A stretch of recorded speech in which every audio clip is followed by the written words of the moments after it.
Welcome to The Explainer. Today, we're going to break down a story you've probably heard before, The Golden Axe. It's a timeless fable all about a pretty simple choice that has some, well, massive consequences. We're going to see what happens when honesty gets put to the ultimate test. So, at the heart of this classic Korean fable, you've really got two completely different motives. One comes from an honest mistake, from real need, and the other, pure greed. Let's dive in and see how these two paths lead to two totally different endings.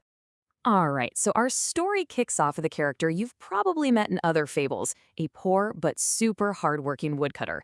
And for him, everything, his whole life, how he feeds his family, it all comes down to one single simple tool, his iron axe. So picture this. He's out chopping wood near a deep pond, it's a hot day, his hands are sweaty, and then, whoops, he loses his grip, and in a split second, splash.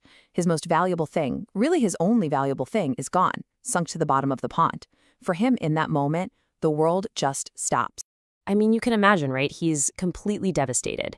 And as he's sitting there by the water, just wailing, his sadness is so real, so powerful, that it actually gets the attention of someone or something from another world. And then, rising up from the water is the Sansinyeong. Now, in Korean folklore, this is the mountain spirit, kind of like a divine guardian of the mountain. This spirit hears the man's cries and offers to help. But, and this is a big but, it's not going to be that simple. This help comes with a test. See, the spirit doesn't just dive in and grab the axe. Nope. Instead, he decides to test the woodcutter's character. He sets up this really simple but, man, incredibly powerful moral challenge that's going to show what this guy is really made of. So the spirit's first move, he brings up this absolutely shimmering golden axe. Now think about it. For a guy who only owned one rusty iron axe, this thing is a fortune. It could change his entire life, forever. And there it is, the first part of the test. A simple, direct question. The temptation is just hanging there in the air, a lifetime of wealth, all for him. All he has to do is say one little word, yes. But here's the thing. Even in his desperate situation, with this life-changing prize right in front of him, the woodcutter doesn't even blink. He tells the truth. No, that's not mine. My axe is just made of iron. Okay, so you think that's it, right? Test passed. But nope. The spirit dips back into the water and comes back with another tempting offer.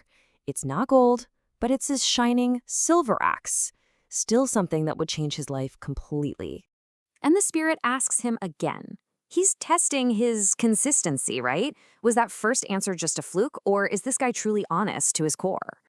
And again, the woodcutter stands firm. He doesn't waver for a second. His integrity is just rock solid, even when the temptation is a little less shiny. And then, at last, we get to the real heart of the matter. The spirit brings up the man's actual axe, old, probably rusty, worth next to nothing compared to the others, but to him, it's worth everything. His reaction is just pure joy and relief. There's no hint of disappointment that it isn't gold or silver. He is just so unbelievably happy to have his tool back. And that response, right there, confirms his integrity beyond any doubt.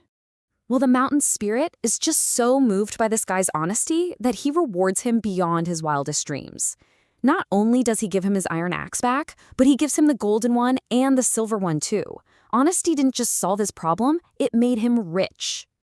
But the story doesn't stop there. Of course, news of the woodcutter's insane good fortune starts to spread, and it eventually gets to his greedy neighbor. And this guy, he doesn't see a moral lesson. Oh no. He sees a get-rich-quick scheme.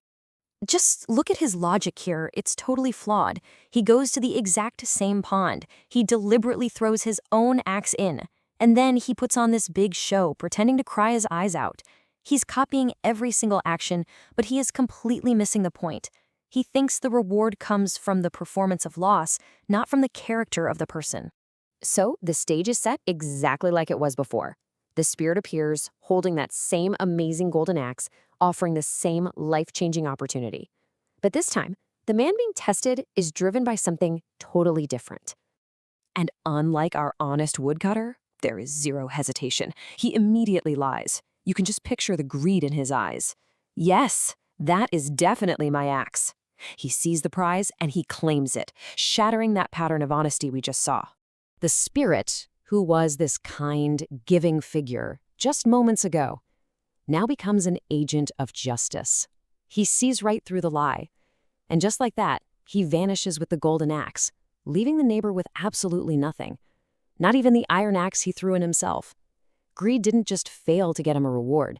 It cost him what he already had. So why do we still tell this story? Why has it stuck around for so long? Well, its real power is in its perfect symmetrical structure. It's a lesson in contrasts that makes the moral impossible to miss. I mean, when you put them side by side like this, the logic is just crystal clear. One man acts from need, he tells the truth and he's rewarded.